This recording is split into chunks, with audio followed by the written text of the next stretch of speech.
together each day. Where there's a will, there's a way.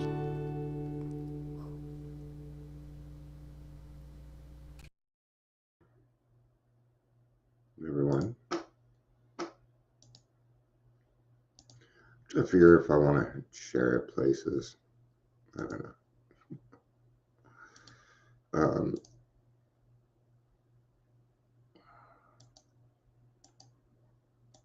Yeah, not sure. It's just going to be a reading.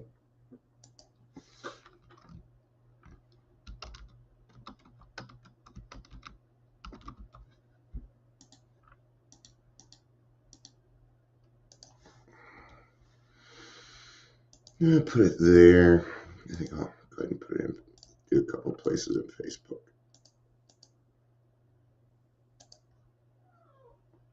Meow. My cats are very whiny today. They think they're starving, but if they would just dig a little bit, the rest of the food will fall down.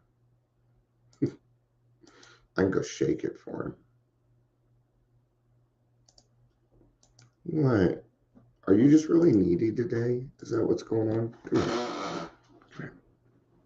Come here. What is it with wanting my attention right now? He's been very lonely the last couple of days, huh? Something going on? Do you just love your daddy too much? Or are you just looking for a warm lap? Yeah, that's what it is.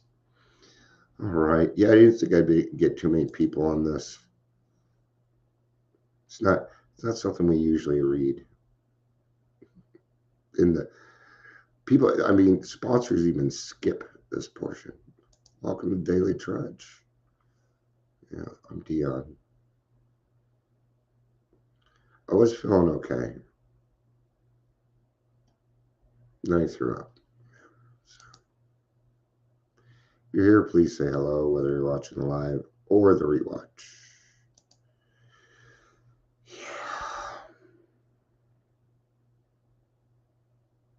Yeah.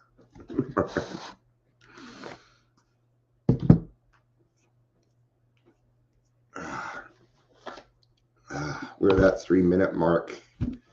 So let's go ahead and get started. We're going to be in the big book. Good morning, Ingrid. It's good to see you. It's good to see you. You're probably going to be the only one on this one. I didn't put it out. Well, I did, but people just, when I do like the odd stuff like this, people just aren't. And it isn't odd. It's one of the chapters in the big book, but we skip it all the time. So awesome. Okay. Sounds good. Well, I appreciate you stopping by. Let's get started then. Chapter 8, Two Wives. And then there's an asterisk. Written in 1939, when there were few women in AA, this chapter assumes that the alcoholic in the home is likely to be the husband. But many of the suggestions given here may be adapted to help the person who lives with a woman alcoholic, whether she is still drinking or is recovering in AA. A further source of help is noted on page 121. So see, it does start to meet the requirements. And, you know, I mean, even if they change the chapter to spouses, I'd actually be okay with that. So it still fit. And that's why I put two wives, spouses, because plenty of alcoholic women, and alcohol doesn't care. Now, back in 1939, the focus was on men, and if you were a woman drinker, I mean, you were just considered crazy. And thank God we have, you know, at least moved forward a little bit, right? Did you know that Bill wrote this entire section despite pleas from wives asking for help? So you're saying Bill wrote this entire section himself? I never heard that. Despite pleas, I don't understand. So there were wives asking for help.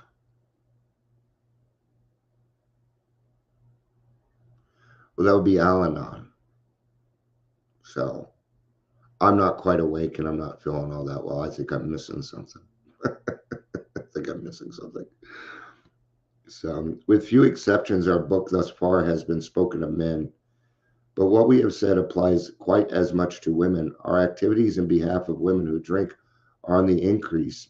There is every evidence that women regain their health as readily as men if they try our suggestions. But for every man who drinks, others are involved. The wife who trembles in fear of the next debauch, the mother and father who see their son wasting away. Among us are wives, relatives, and friends whose problem have been solved, as well as some who have not yet found a happy solution. We want the wives of Alcoholics Anonymous to address the wives of men who drink too much. What they say will apply to nearly everyone bound by ties of blood or affection of alcoholic, to the alcoholic, to an alcoholic, to an alcoholic. Now, but it goes on, and they double space it here. Okay, they double spaced it, and they says, as wives of Alcoholics Anonymous, we would like you to feel that we understand as pure for you. My thought would be, okay, I got it mixed up in my head. Okay. Oh, no. Between the two of us, we figured it out. This is I think this is the wives writing, like Bill and Bob's wife and stuff. Because it says as wives of Alcoholics Anonymous, that would not be Bill and Bob. So I'd have to look into it. We want to analyze mistakes we have made. We want to leave you with the feeling that no situation is too difficult and no unhappiness too great to be overcome. It's not. Okay. I believe you. I believe you. We have traveled a rocky road. There is no mistake about that. We have had long rendezvous with hurt, pride, frustration, self-pity, misunderstanding, and fear. These were not pleasant companions. We have been driven to maudlin sympathy, to bitter resentment. Some of us veered from extreme to extreme, ever hoping that one day our loved ones would be themselves once more. Now, and this is from experience, and okay, sounds good. Yeah, I'd like to know it, because the way they made it look was not that way, right? Even the way they're saying it. Our loyalty and desires that our husbands, I mean, how are Bill and Buck? I'm gonna take a look into that, because it doesn't feel right. So I know you're right. So now here's something that I have noticed. Okay, with my own experience watching other alcoholics. Alcoholics have relationships with one of two types of people. Okay. It is either going to be somebody who is very codependent, who has a servant's heart.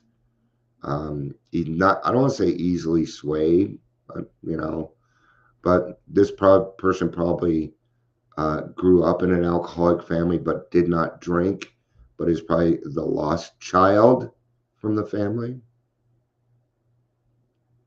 Or we marry other alcoholics. So it's two. That's what we attract. And it's almost always that way. Almost always. That's just something I've noticed. Yeah. Everybody here is going, man. Some of us do have those, like the man that raised me. Even after he divorced my mother, and, it was because we were drinking and stuff, he has married nothing but other alcoholics. He was the lost child in his family. Yeah. Yeah, because he's got this savior complex. Now, gosh, we put them through a lot. We put them through a lot, don't we? Let's do a little bit more reading. Our loyalty and the desire to our husbands hold up their heads and be like other men have begotten all sorts of predicaments. We have been unselfish and self-sacrificing. Oh yes, they have. Oh yeah. My my wife did everything that she could to help me get sober. She knew I wanted to get sober again. She knew that. In my heart of hearts. Oh, good morning, another whiny cat. They're all whining this morning. We have told innumerable lies to protect our pride and our husbands' reputations. Ouch. We have prayed, we have begged, we have been patient, we have struck out viciously, we have run away, we have been hysterical, we have been terror stricken, we have sought sympathy, we have had retaliatory love affairs with other men. Our homes have been battlegrounds many an evening. In the morning, we have kissed and made up. Our friends have counseled us, chucking them in, and we have done with the finality, only to be back in a little while, hoping, always hoping. Our men have sworn great solemn oaths that they were through drinking forever. We have believed them when no one else could or would. Then in days, weeks, or months, a fresh outburst. As an alcoholic, I mean, it's hard to have somebody believe in you that much. It is. I mean, they say, she's such a nice girl, you think they'd change for her. It's always one that sticks with me. It's one that always sticks with me. And yes, I'll still admit it. I got sober for my wife and kids because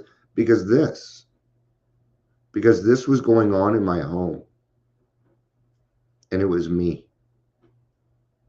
It was 90. I don't want to say it was all me, but 95% it sure was. Yeah, and I couldn't take that anymore. You know, yesterday I was talking about power and control, and I don't like power and control, especially over other people. It feels uncomfortable. It does. Today I'm in a position where I'm going to kick somebody out of a group, and I need to do it the right way. It doesn't matter what they've done to me. And no, it's not an AA group. We seldom had friends in our homes, never knowing how or when men in the house would appear. We would make few social engagements. You know, we didn't put off people coming over. I mean, it wasn't a secret that I was an alcoholic. It wasn't a secret. I didn't try and hide it. I just didn't fucking care. I didn't. At that, but I did care. So, you know, Dr. Jekyll, he cared a lot. Mr. Hyde just wanted to burn the world. He just wanted to burn the world. We came to live almost alone. When we were invited out, our husbands sneaked so many drinks that they spoiled the occasion. If, on the other hand, they took nothing, their self-pity made them killjoys. My wife and I were never really in that position. We don't know too many people outside of us. We don't really know anybody that really drinks and uses and stuff. My wife's a caretaker, and yeah, and it's a personal thing, and we end up helping take care of families and end of days, and no more though. There was never financial security. Positions were always in jeopardy or gone.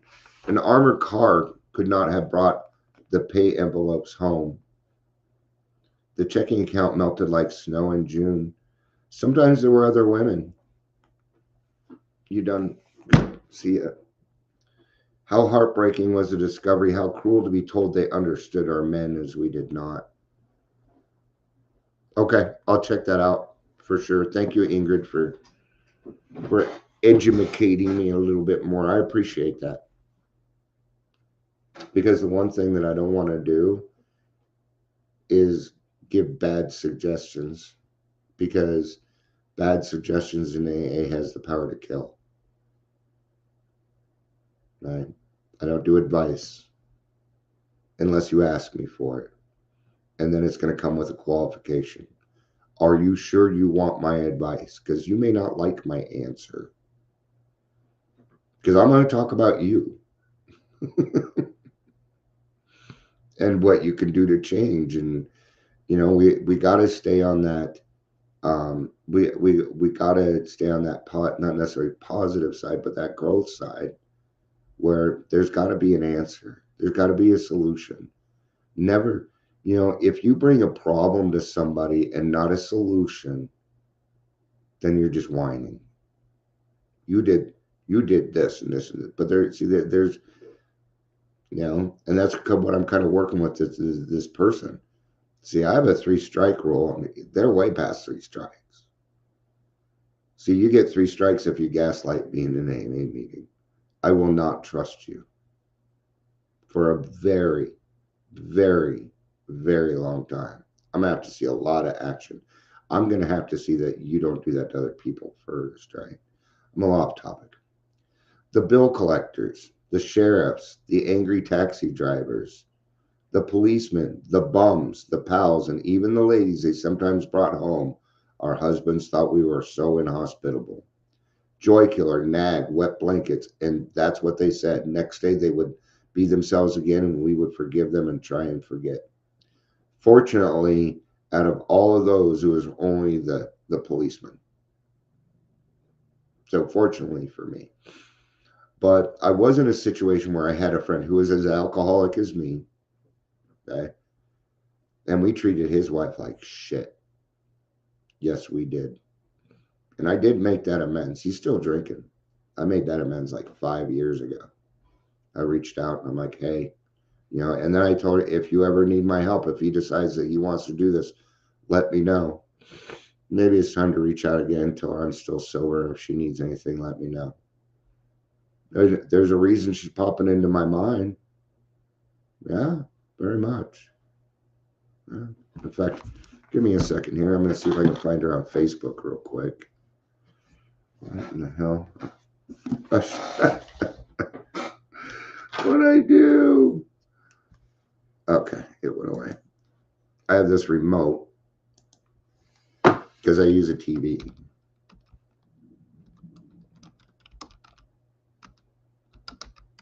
Probably not on here anymore.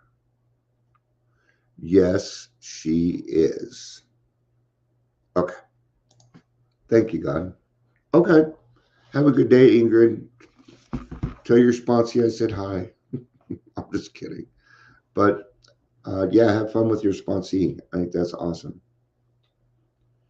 We have tried to hold the love of our children for their father, who, when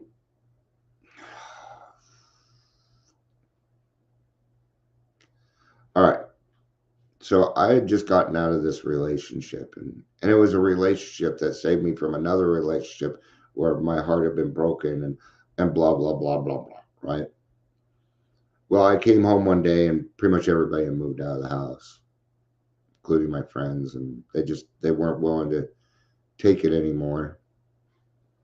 I mean, fuck the fact that they were all homeless and I saved their ass. They don't care about it. Anyway, that didn't account for, I don't remember everything. Okay. And then I lost my job because of my drinking. I knew why. And so I decided I was going to move out to California and drink myself to death. That was the plan. I was just going to work and drink and die. And one day I was on Facebook, and because you're always on Facebook, blah blah. That was back when it was online only, by the way. That's right. You couldn't get it on your phone. Facebook was on the computer only. And I got a friend request from Shannon, who was my high school sweetheart. And she was there when I got sober the first time. And I wasn't going to accept her friend request because I was very, very, very embarrassed. But I did it. And now we've been together almost 15 years now. Longest standing relationship I've ever had. And thank God to my extreme drunkenness that I couldn't go or anywhere or do anything. Thank you, God. Yeah. I already did enough, right? We have tried to hold the love of our. Oh, so that's why I was saying it, and then I got my children back, and this is what she was trying to do was hold the love for the children for their father. I blew that one too. I did. Now all my kids are back in my life. I'm talking to every single one of them. My grandkids are in my life, but it took years. It took years to trust dad that he was going to go back out. I don't even know if that trust is there yet. Okay. But we're building it. Okay. I'm proud of people that are younger and sure their kids may have seen them drunk, but they quit before they could really make that big impression on them with their drinking. Yeah. Good job. I'm proud of you. And a little jealous. No, not really. We all have our way. We all have our way. We have told small tots that their father was sick, which was nearer the truth than we realized. Now, that's the thing. Shannon knows about alcoholism. See, when I got sober the first time, she did everything with me like we do now. We do everything together. It's who we are, man. Especially if we want to help other people. We do it together. We have a lot of discussions about that. In fact, most of our discussions are about that. So, they struck the children, kicked out the door panel, smashed treasured crockery, and ripped the keys out of pianos. Now, I didn't do those specifically. I never raised my hand to my kids. I'm not saying there weren't times in me that I wanted to, but I just inside I'm not big on physical violence. I've been pushed around too much, punched, kicked, tossed in lockers, put in a trash can, rolled down the stairs. That was me growing up. Okay. So when I found alcohol and whether I found my liquid courage, oh, it was on. It was on. So in the midst of such pandemonium, they may have rushed out, threatening to live with the other woman forever. In desperation, we have even got tied ourselves, the drunk to end all drunks. The unexpected result was that our husbands seemed to like it.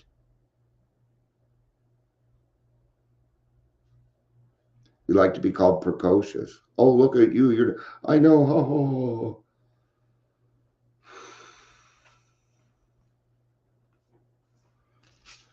I want to go back. I'm going to go a little bit to the back. Now listen to this. Because I give 4 suggestions in here, and I'm skipping those because otherwise we will be here for hours. The first principle of success. Now hold on. Why is this important? Why do we need to know this? I'm going to let you know why we need to know this. Okay. Because a recovered alcoholic has codependency problems. That's why. A recovered alcoholic has codependency problems. It's not part of the alcoholism. It is something else. Because we still have to learn these boundaries and everything else, right? The first principle of success is that you should never be angry. Kind of like my wife who just stubbed her toe getting out of bed. I can hear her in there. So, you okay, baby? I'm gonna go check on her.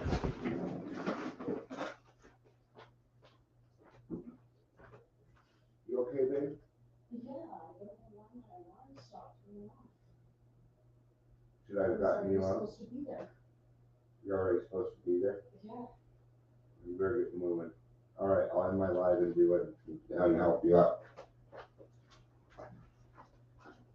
All right, just a little bit more, but I guess my wife woke up late and I wasn't working at time and stuff. And Just tell me if you need me to do anything, and if I need to, I'll get off and help. Now I don't like this first one. And good morning, Jillian. It's good to see you. It's funny because see, this is what's weird. This is the weird stuff. I'm going to show you something. It's going to be weird. See right there, Jonas says, good morning, and it's bright sunshiny. But if you go up here, it's snowflakes. All right. Just the inconsistencies that I see. I'm glad she woke up, though, because I was going to finish up this and take her car and go get McDonald's. Guess I'm taking my car now. The first principle of success is that you should never be angry. Even though your husband becomes unbearable and you have to leave him temporarily, you should, if you can, go without rancor. Patience and good temper are most necessary. I don't know how in the fuck my wife did that with my attitude. I really don't. I don't. And she did it. I'm not going to say that she wasn't angry and that she didn't have every right to be angry, because yes, she did. But she didn't do that to me. You know what she kept saying to me? She kept saying, I know the sober Dion, and I'm going to stick around and wait for him to come back. And that's what got me. Somebody that fucking believed in me. Because nobody believed in me. And I don't blame them. I didn't do things that would make you believe in me. All right? Isn't it weird? Just like, I don't know how you were when you were drinking, but you were a totally different person. Now I only know the sober. I know the recovery person, right? So for us to imagine, I know that other people imagine like, yeah, you were really like that. And it's hard for them to fathom.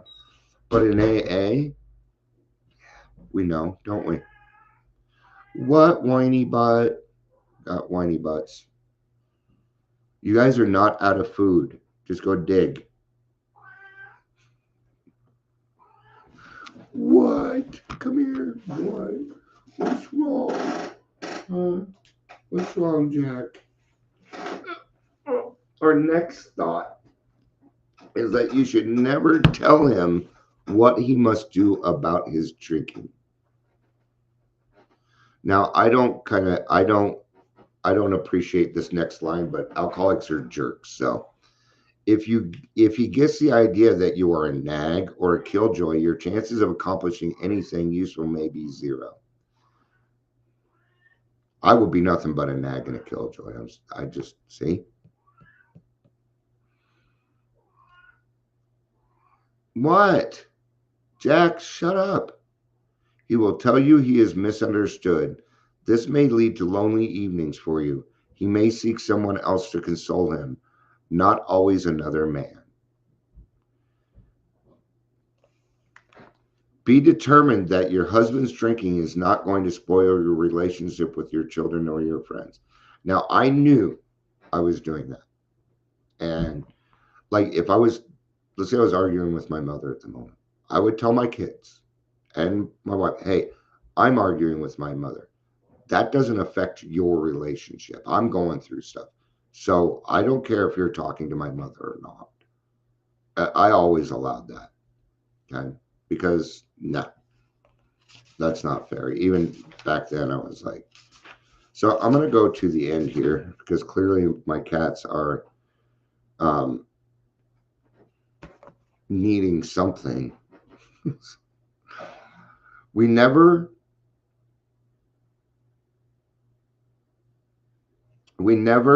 try to arrange a man's life as to shield him from temptation. Yeah. The slightest disposition on our part to guide his appointments or his affairs so he will not be tempted will be noticed. Yeah, I will notice that. It's the first thing I will notice. You know, my second ex-wife, I remember she was working for AT&T. We were going to a company party, and she kept saying, okay, you can only have a couple of drinks. You can only have a couple of drinks. You can only have a couple of drinks. No, it was an open bar. So I'm going to go get us some drinks. You want anything? I came back with mixed drinks. And while I was there, I did a shot. You want me to go get you another one? I'll go get you another one. Another shot.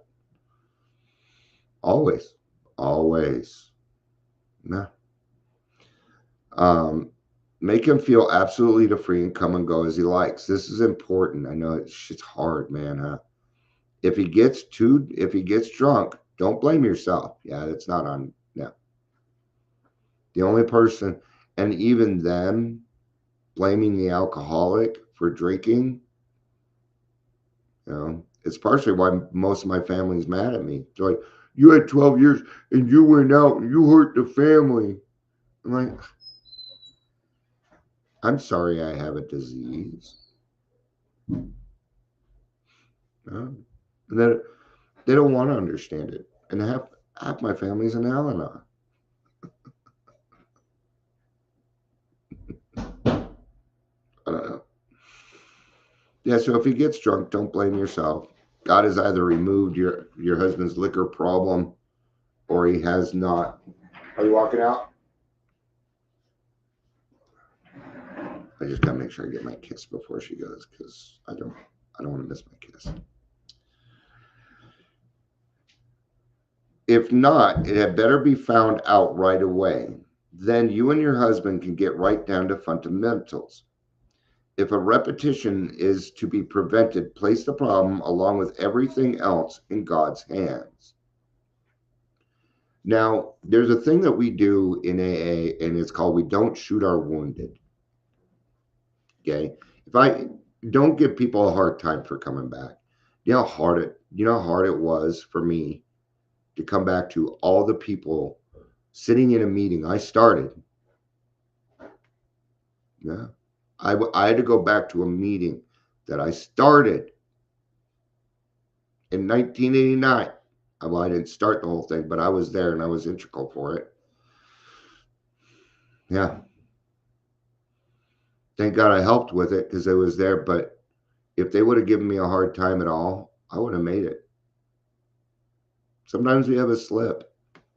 And even in AA, I hear people saying, oh, you slipped and, we're the no matter what club. They're new and they went up against something that was beyond their control and they did not have the tools for it. That's what happened. Yes. Love you. Sorry I didn't wake you up. Have a good day, baby.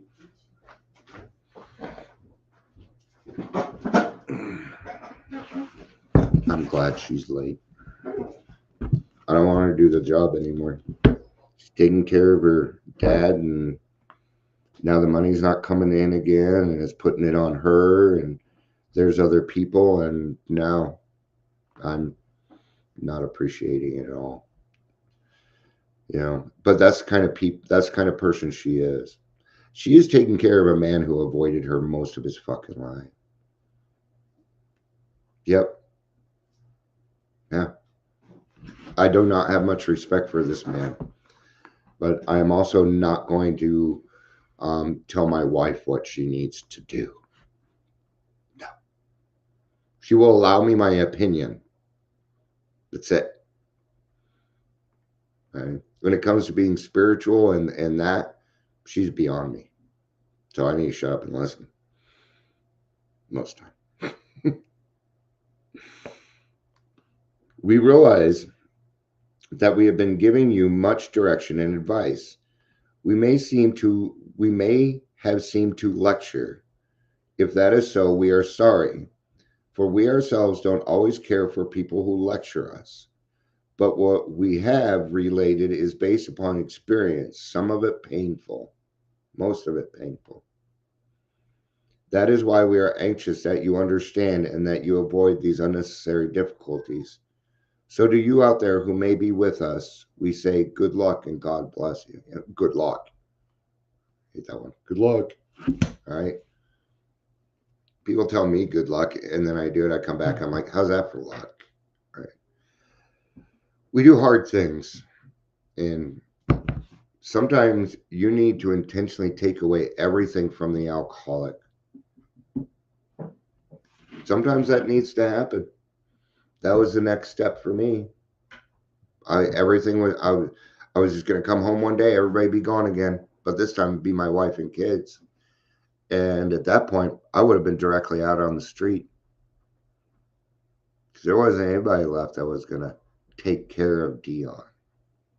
And I had to learn how to start taking care of myself. Yeah, I'm still working on that. I still use other people to make me feel better or be a part of in these other things. It happens, sure. So, all right. I'm gonna have some 4:30. I've been working. I actually almost have our donation list done, and then I'm gonna start working on contracts.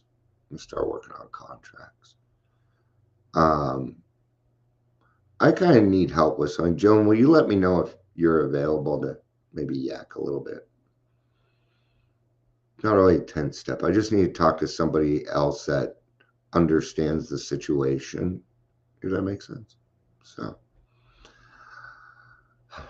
all right. Thank you, everybody, for being here. I hope we learned a little bit more.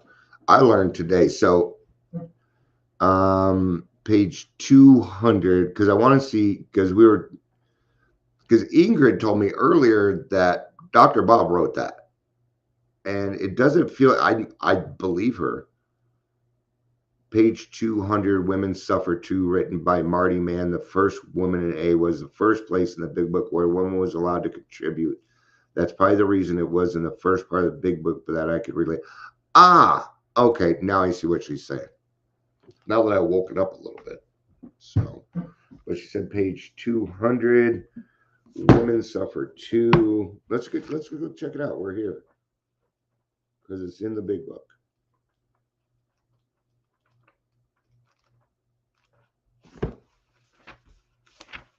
Yep. Despite great opportunities, alcohol nearly ended her life. An early member, she spread the word among women in our pioneer. Oh, that's what it was. Okay. So, what that was the first story by a woman who was a recovering alcoholic. We weren't letting women really, thank God times have changed, right? But who wrote Two Wives in the Big Book? Lois did. See? So I got a little mixed up. Lois wrote, that's Bill's wife, wrote Two Wives. So what Ingrid was talking about was the first story that made it into the big book that was a woman.